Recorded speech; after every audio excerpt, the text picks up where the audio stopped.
BRS party విలీనం పైన CM Ramesh గారు చేసిన కామెంట్స్, బండి సంజయ్ గారు చేసిన కామెంట్స్ ఇవి ఎంతవరకు నిజం అనే విషయాలు అయితే తెలుసుకుందాం. దీని గురించి అయితే మాట్లాడేందుకు ప్రస్తుతం మనతో పాటు సీనియర్ జర్నలిస్ట్ సిఎస్ రావు గారు ఉన్నారు.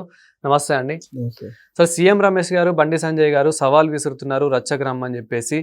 అదేవిధంగా బీజేపీతో బీఆర్ఎస్ విలీనం కాబోతుంది, కావాలనుకుంటుంది, మా దగ్గర సాక్ష్యాలు ఉన్నాయని చెప్పేసి కూడా వాళ్ళు అంటూ ఉన్నారు. అసలు ఏం జరిగింది, నిజానికి విలీనం కావాలనుకుంటుందా? ఇప్పుడు దీని హైదరాబాద్ మీద రకరకాల చర్చలు జరుగుతున్నాయి. ఇదేం కొత్త కాదు, ఇప్పుడు కొత్తగా చర్చ కాదు. గత కొంతకాలం నుంచి ఈవెన్ రాష్ట్రం విడిపోక ముందు నుంచి కూడా హైదరాబాద్ మీద చర్చ జరుగుతుంది. ఎందుకంటే హైదరాబాద్తో కూడినటువంటి తెలంగాణ కావాలని చెప్పి తెలంగాణ ఉద్యమం, తెలంగాణకు సంబంధించినటువంటి ఉద్యమకారులు కోరారు. కాదు, మాకు ఒకవేళ రాష్ట్రాన్ని విడదీసే పని అయితే కనుక మాకు హైదరాబాద్ను ఉమ్మడి రాజధానిగా చేయమని చెప్పి ఆంధ్రప్రదేశ్కు సంబంధించిన కొంతమంది ప్రపోజల్స్ ఉంచారు. లేదు అని అంటే హైదరాబాద్ను కేంద్రపాలిత ప్రాంతం చేయండి అని చెప్పి మరికొంతమంది అప్పట్లో వినిపించారు. ఇవన్నీ కాదు, అసలు రాయల్ తెలంగాణ చేయండి అని చెప్పి రాయలసీమ వాళ్ళు ఒక ప్రపోజల్ పెట్టారు అప్పట్లో. ఇట్లా రకరకాల ప్రపోజల్ హైదరాబాద్ చుట్టూ తిప్పారు. ఎందుకు తిప్పారు హైదరాబాద్ చుట్టూ అని అంటే, ఉమ్మడి రాజధాని హైదరాబాద్ని డెవలప్ చేసేది చంద్రబాబు నాయుడు గారు. చంద్రబాబు నాయుడు గారు ముఖ్యమంత్రి కాకముందు హైదరాబాద్తో కూడినటువంటి తెలంగాణ రెవెన్యూ 45% ఉంది. హైదరాబాద్తో కూడినటువంటి తెలంగాణ రెవెన్యూ ఉమ్మడి ఆంధ్రప్రదేశ్లో. ఆ రోజున ఆంధ్ర రెవెన్యూ వచ్చేసి 55% ఉంది. 55%, 45% ఇంక్లూడింగ్ హైదరాబాద్ తెలంగాణ రెవెన్యూ ఉంది. అయితే చంద్రబాబు నాయుడు గారు మళ్ళీ 2004కి ఆయన ముఖ్యమంత్రిగా దిగిపోయేటప్పటికి ఉల్టా అయింది. దాదాపుగా 58% నుంచి 60% దాకా హైదరాబాద్తో కూడినట్టు తెలంగాణ రెవెన్యూ. అక్కడేమో 40 to 45% పడిపోయింది రెవెన్యూ. మరి ఆ రెవెన్యూ ఎందుకు పడిపోయింది? ఉమ్మడి ఆంధ్రప్రదేశ్లో రెవెన్యూ ఏమో ఆంధ్రప్రదేశ్లో ఉంది, ఆ రెవెన్యూని తీసుకొచ్చి హైదరాబాద్లో పెట్టారు. దాంతో ఆంధ్రప్రదేశ్ రెవెన్యూ పడిపోయింది, హైదరాబాద్తో కూడినట్టు తెలంగాణ రెవెన్యూ పెరిగింది. అందుకని ఆంధ్రాకు సంబంధించినటువంటి వాళ్ళు ఏమన్నారు, మా పెట్టుబడులు ఉన్నాయి హైదరాబాద్లో, ఉమ్మడి ఆంధ్రప్రదేశ్లో రాజధాని కాబట్టి ఉమ్మడి ఆంధ్రప్రదేశ్కి పెట్టుబడులు ఉన్నాయి, శ్రమ ఉంది, మేధో సంపత్తి ఉంది దాంట్లో. సో కాబట్టి ఉమ్మడి క్యాపిటల్గా హైదరాబాద్ నుంచి రాష్ట్రాన్ని విడగొట్టండి అని చెప్పి కొంతమంది అప్పట్లో వినిపించారు. ఇవన్నీ రకరకాల ప్రతిపాదనలు వచ్చినాయి, హైదరాబాద్ చుట్టూనే వచ్చినాయి. రాష్ట్రాన్ని విడగొట్టొద్దని చెప్పి ఆంధ్ర వాళ్ళు ఏమి సమైక్యంగా ఉండాలని కోరలా. సమైక్యంగా ఉండాలని కోరుకున్న వాళ్ళు ఎవరైనా ఉన్నారని అంటే హైదరాబాద్ గురించే సమైక్యంగా ఉండాలని వాళ్ళు నినాదాన్ని వినిపించారు తప్పితే వాళ్ళేమి తెలంగాణ సపరేట్ కావడానికి వ్యతిరేకించలే ఎవరు. హైదరాబాద్లో పెట్టుబడులు పెట్టారు, హైదరాబాద్లో ఆస్తులు ఉన్నాయి, హైదరాబాద్లో సంపద ఉంది. ఆ సంపద అంతా కూడా దాదాపుగా 60s నుంచి ఉంది. అందువల్ల విడిపోతే చాలా నష్టపోతాము అని చెప్పి ఉద్దేశంతో వాళ్ళు హైదరాబాద్ చుట్టూ తిప్పారు. హైదరాబాద్ చుట్టూ తిప్పినటువంటి వాళ్ళు కూడా ఇక్కడ పెట్టుబడులు ఇక్కడ బాగా సంపాదించినటువంటి వాళ్ళే.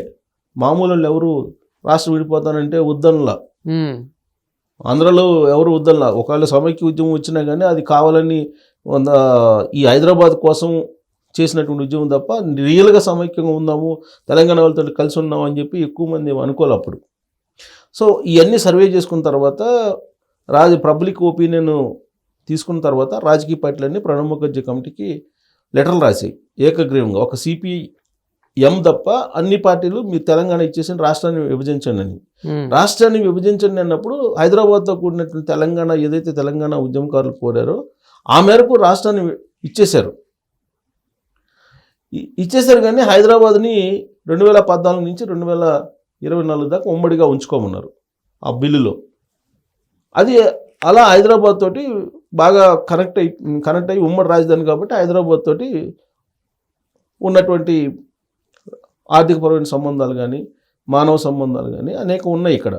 అది వాళ్ళు తెలంగాణ ఉద్యమకారులు లేదంటే కల్వకుంట్ల ఫ్యామిలీ విడిపోమంటే విడిపోయేటువంటి సంబంధాలు కాదు ఇవి. ఆర్థికపరమైన సంబంధాలు ఉన్నాయి హైదరాబాద్ తోటి, మానవ సంబంధాలు ఉన్నాయి, స్నేహపూర్వకమైన సంబంధాలు ఉన్నాయి, రకరకాలుగా పెనవేసుకుని పోయింది హైదరాబాద్ తోటి ఆంధ్రప్రదేశ్. మిగతా తెలంగాణతో ఏమి ఆంధ్రప్రదేశ్ వాళ్ళకి పెద్దగా ఈ సంబంధ బాంధవ్యాలు పెనవేసుకుని పోయిన సందర్భాలు ఏమి లేవు, అవును. పెద్దగా ఉన్నాయి కానీ పెద్దగా లేవు.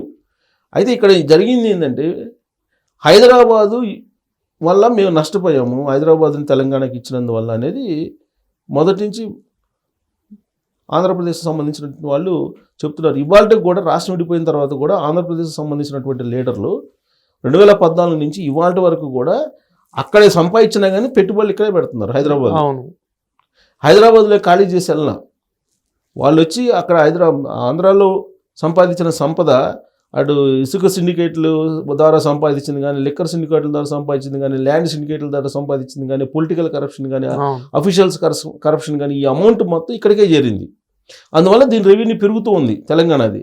ఇప్పుడేంటి హైదరాబాదు రెవెన్యూలో మొత్తంలో 75% హైదరాబాద్ ఉంది. అంటే ఇక్కడ సెంట్రిక్ అవుతుంది. ఇక్కడ సెంట్రిక్ ఎందుకు అవుతుందంటే అక్కడి నుంచి మళ్ళీ ఇక్కడికి పెట్టుబడులు ఇప్పుడే ఇవాళకి కూడా వస్తున్నాయి. సో అందుకని చెప్పేసి ఎప్పటికైనా సరే ఒకవేళ బీజేపీ వాళ్ళు లేదంటే ఒకవేళ ఆంధ్ర వాళ్ళు డిమాండ్ చేస్తే రాజకీయ పరిస్థితులు ఎప్పుడు ఒక రకంగా ఉండవు కదా. దేశాలు విడిపోయింది మళ్ళీ కలుసుకున్నాయి, బెర్లిన్ కూడా పగలగొట్టి దేశాలే కలిసిపోయినాయి. సో ఒకవేళ మళ్ళీ ఛాన్స్ ఒకవేళ కలిసే ఛాన్స్ ఉందా అని అంటే ఇది నేను చెప్పడం కాదు, వైఎస్ఆర్ కాంగ్రెస్ పార్టీ వాళ్ళే 2019 నుంచి 2024 మధ్యకాలంలో అనేక సందర్భాల్లో మళ్ళీ మనం ఆంధ్రాని విలీనం చేద్దాం తెలంగాణని ప్రపోజల్ పెట్టారు. బీఆర్ఎస్ పార్టీ ఇక్కడ అధికారంలో ఉన్నప్పుడే. అంటే ఇప్పుడు తెలంగాణ ఆంధ్రప్రదేశ్ కలవబోతుంది అంటున్నారా, లేదు ఓన్లీ హైదరాబాద్ ఆంధ్రప్రదేశ్ కలవబోతుంది? నేను కలవబోతుందని నేను చెప్పట్లా.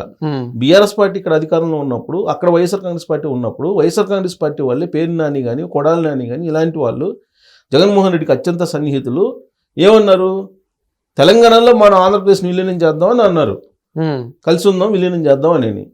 అప్పుడేమి బీఆర్ఎస్ పార్టీ వాళ్ళు సపోర్ట్ చేయలే. సో ఇవన్నీ నడుస్తున్నాయి. సరే వాళ్ళు రాజకీయంగా ఏమన్నా మాట్లాడుకొని, బట్ హైదరాబాద్ విషయంలో కేంద్రం కూడా పొలిటికల్ యాంగిల్లో, బీజేపీ కూడా పొలిటికల్ పార్టీ కదా. కేసీఆర్ గారు చెప్పినట్టు బీఆర్ఎస్ పార్టీ ఏమి మఠం పార్టీ కాదు కదా, సన్యాసం తీసుకుని కాము కూర్చోడానికి. సో వాళ్ళు కూడా బీజేపీ వాళ్ళు కూడా అంతే, వాళ్ళు కూడా వాళ్ళ రాజకీయపరమైనటువంటి అనుకూలతలు ఏంటి అనేది కూడా లెక్కేసుకుంటారు. పైగా హైదరాబాద్ కేంద్రపాలిత ప్రాంతం చేయాలనేటువంటి ప్రపోజల్ ఎప్పటి నుంచో ఉంది, ప్లస్ దేశ రెండు రాజధాని అనే ప్రపోజల్ కూడా ఉంది.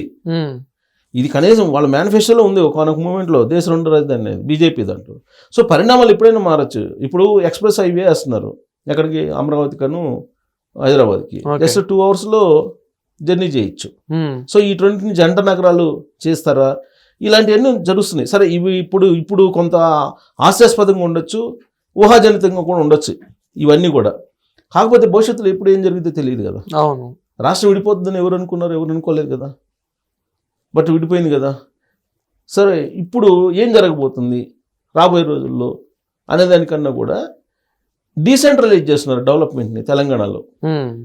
ఇప్పుడు హైదరాబాద్ సెంట్రలైజ్ అయింది డెవలప్మెంట్ అనేది, ఇది డీసెంట్రలైజ్ చేస్తున్నారు. డీసెంట్రలైజ్ ఎలా చేస్తున్నారు, టైర్ 2 సిటీస్కి అభివృద్ధిని తీసుకెళ్ళిపోతున్నారు.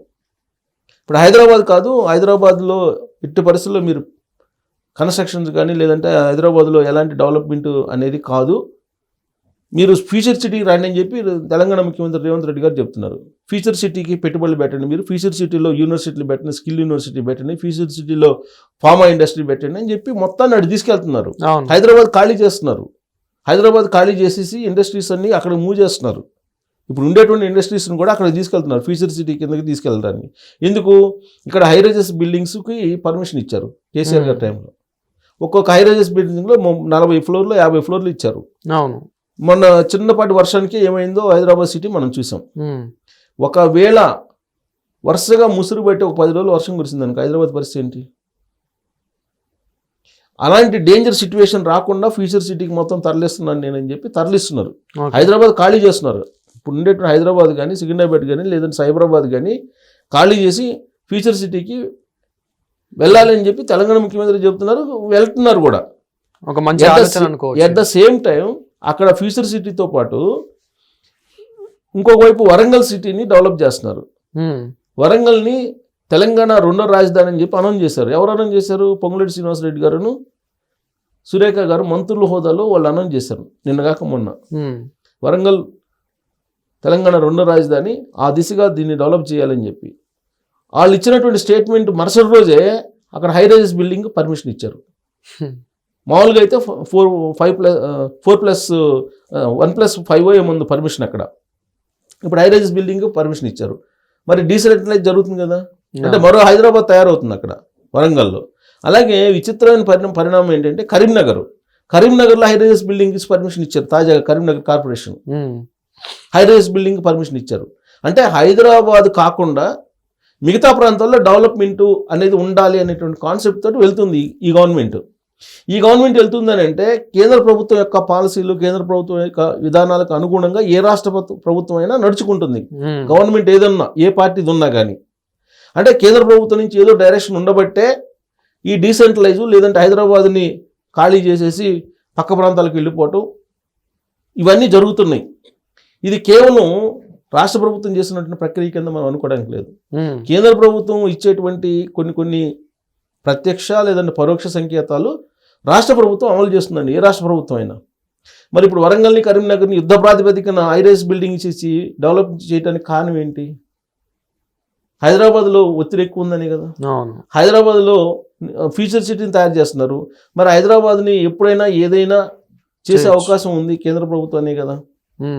ఇప్పుడు కేంద్ర పాలిత ప్రాంతం చేసేస్తే ఇక్కడ ఎంఐఎం అనేది టార్గెట్ ఎవరికి? బీజేపీ వాళ్ళకి, రాజకీయ కోణం నుంచి చూసినా కానీ. సో కేంద్ర పాలిత ప్రాంతం చేసేస్తే ఇక్కడ మెజారిటీ గ్రేటర్ హైదరాబాద్ పరిధిలో మెజారిటీ పీపుల్ హిందువులు ఉన్నారు. ముస్లిం హిందువులు అనే కాన్సెప్ట్లో ఎలక్షన్ జరిగితే మీ కేంద్ర పాలిత ప్రాంతం మొత్తం కూడా బీజేపీ హ్యాండ్ ఓవర్లో ఉంటుంది కదా. ఇప్పుడు మిగతా రెస్ట్ ఆఫ్ ది తెలంగాణలో బీజేపీ ఏం బలంగా లేదు. ఉత్తర తెలంగాణలో బలంగా ఉంది, దక్షిణ తెలంగాణలో బీజేపీ ఏం లేదు. కానీ గ్రేటర్ హైదరాబాద్లో కూటమి బలంగా ఉంది. బీజేపీ బలంగా లేకపోయినా కూటమి బలంగా ఉంది. జనసేన, తెలుగుదేశం పార్టీ, బీజేపీ కలిస్తే గ్రేటర్ హైదరాబాద్లో ఎన్ని సీట్లు ఉంటే అన్ని సీట్లు గెలిచే అవకాశం ఉందని చెప్పి సర్వేలు చెప్తున్నాయి, తాజా సర్వేలు. సో కాబట్టి ఈ రాజకీయ కోణం నుంచి చూసినా కానీ హైదరాబాద్ని ఒకవేళ కేంద్ర ప్రాంతం చేసినా చేయొచ్చు.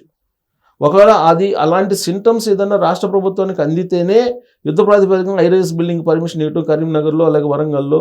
పైగా మంత్రులు తెలంగాణ రెండో రాజధాని అని చెప్పేసి వాళ్ళు మాట్లాడటం, ఇద్దరు మంత్రులు, ఒకళ్ళు కూడా కాదు, ఇద్దరు ఒకేసారి మాట్లాడటం, ఇవన్నీ చూస్తుంటే ఏదో ఊహించినటువంటి కొన్ని విధానపరమైన నిర్ణయాలు ఉండేటువంటి అవకాశం ఉంది రాబోయేటువంటి రోజుల్లో హైదరాబాద్ విషయంలో అనేది చర్చ నడుస్తుంది. సో 3 రాజధానులు ఇప్పుడు ఏంది? కరీంనగర్ ఒక రాజధాని, వరంగల్ ఒక రాజధాని, హైదరాబాద్ ఒక రాజధాని తెలంగాణకి. అక్కడే 3 రాజధానులు ఆంధ్రప్రదేశ్లో ఫెయిల్యూర్ కాన్సెప్ట్. అవును, ఇక్కడ 3 రాజధానుల కాన్సెప్ట్లు వెళ్తున్నారంటే 3 రాజధానుల కాన్సెప్ట్లు వెళ్ళట్లేదు. అక్కడ డెవలప్ చేస్తున్నారు, డీసెంట్రలైజ్ చేస్తున్నారు డెవలప్మెంట్. ఎప్పుడైనా ఏదైనా కావచ్చు అనేటువంటి ఉద్దేశంతో ఇప్పుడు వరంగల్, కరీంనగర్ అభివృద్ధి అనేది పరుగు పెట్టిస్తున్నారు ఇప్పుడు ఉండేటువంటి గవర్నమెంట్. దానికి కారణం ఏదో ఒకటి ఉంటుంది కదా. అంత లేదండి, ఫ్యూచర్ సిటీ యుద్ధ ప్రాతిపదికన డెవలప్ చేస్తున్నారు.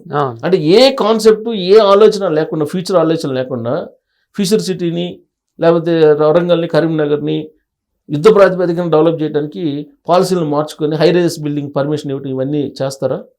Simple logic. అంటే ఏదో ఉంది, అది ఏంటి అనేది భవిష్యత్తు మనకు తెలియజేస్తుంది.